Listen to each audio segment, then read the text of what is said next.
Hôm nay mình phải đắp 2 lớp chăn mới ngủ được. Trên núi vừa đổ một trận tuyết lớn, xe khá nặng nên mình không dám lái xuống núi. Buổi tối trên núi yên tĩnh đến đáng sợ, nhưng bầu trời đầy sao thì thật sự rất đẹp. May mà trước khi đi mình đã nạp đầy nước và điện, cố gắng sống thêm 1 tuần cũng không sao, nhưng mình sợ ống nước trong xe bị đóng băng nứt ra, nên luôn bật chế độ sưởi dầu và làm nóng nước tự động. Sống trong xe rất vui, thấy cảnh đẹp là có thể ở lại ngay, không cần chen chúc vào khu du lịch. Nhiều người hay hỏi mình, ngủ một mình có sợ không? Có Tiểu Bảo bên cạnh nên không còn sợ nữa. Mỗi lần mở cửa sổ ra đều bất ngờ vì cảnh quá đẹp. Tuyết bắt đầu rơi tiếp rồi. Cuộc sống trong xe của mình rất thoải mái, ban ngày ngắm cảnh một chút, dẫn Tiểu Bảo ra ngoài đi dạo, ăn uống đơn giản, buổi tối thì xem video, xem thử có nơi nào muốn đi nữa không. Cuộc sống kiểu nói đi là đi không cần kế hoạch, bạn có chấp nhận được không?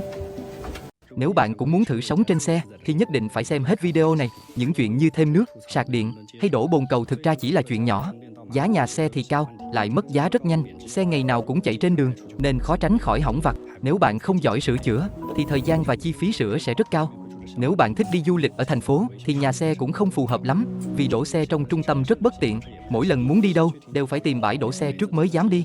Tuy nói cảnh đẹp nhất luôn nằm trên đường, nhưng nhà xe thường khá nặng nên khó lái hơn nhiều so với xe nhỏ. Chạy đường dài rất dễ mệt, nên mình thường đi kiểu chạy rồi nghỉ. 3 năm chạy hơn 80.000 km, tổng thể trải nghiệm là rất tốt, nhưng tự lái một mình đúng là rất mệt, thắt lưng thường xuyên khó chịu.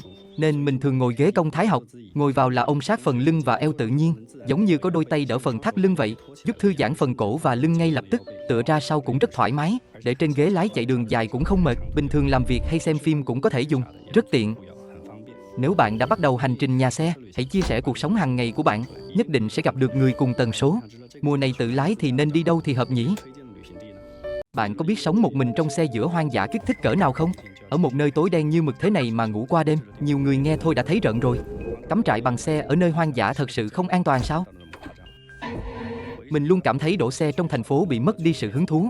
Mỗi lần bổ sung nước và điện xong, mình đều tìm một nơi gần đó để cắm trại vài hôm. Cũng nhờ vậy mà giá trị của xe càng thể hiện rõ. Chỉ cần có một bãi đất trống để đổ xe là có thể coi như có nhà. Dù buổi tối có hơi đáng sợ một chút, nhưng trong xe thì mọi thứ đều đầy đủ. Buổi sáng lại được đánh thức bởi âm thanh của thiên nhiên. Dù trong xe và ngoài xe đều có camera, nhưng nhiều người nghĩ vẫn nên rủ thêm vài người đi cùng, hoặc nuôi một con chó lớn, để lỡ có chuyện gì còn có sức mà chống trả. Không gian thì nhỏ, nhà vệ sinh cũng chỉ có một, thật sự không hợp cho nhiều người cùng ở. Tiểu Bảo mấy năm nay cũng sống ngoài trời, nhưng thường xuyên hoạt động ngoài tự nhiên thì dễ bị ký sinh trùng. Vậy nên mỗi lần chuẩn bị đồ ăn cho nó, mình đều chuẩn bị loại hạt tốt, dễ hấp thu, tăng cường sức đề kháng. Nó khỏe mạnh lớn lên là mình vui rồi. Sau khi khóa cửa xe lại thì bên trong rất an toàn. Dân sống trong xe thích ra ngoài cắm trại, có lẽ vì những nơi như thế này mới cảm nhận được hết ưu thế của xe. Bạn nghĩ những đồ vật cần thiết để mang theo khi cắm trại là gì? Cảm nhận chân thật về giá xe camper của Nam Đại. Mình tìm được một chỗ đậu xe bên đường, để xe biến hình trước đã, mở cửa sổ cho thoáng, bật một bài nhạc thư giãn chút.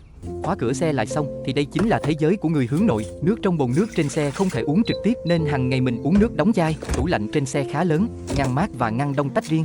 Xúc xích này ngon lắm. Làm thêm chút đồ ăn đơn giản nữa. Thơm quá trời luôn. Ở trong xe thì ăn đơn giản vậy thôi.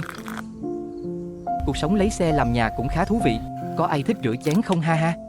Biến bàn ăn thành giường sofa thôi. Một người, một chó, một chiếc xe.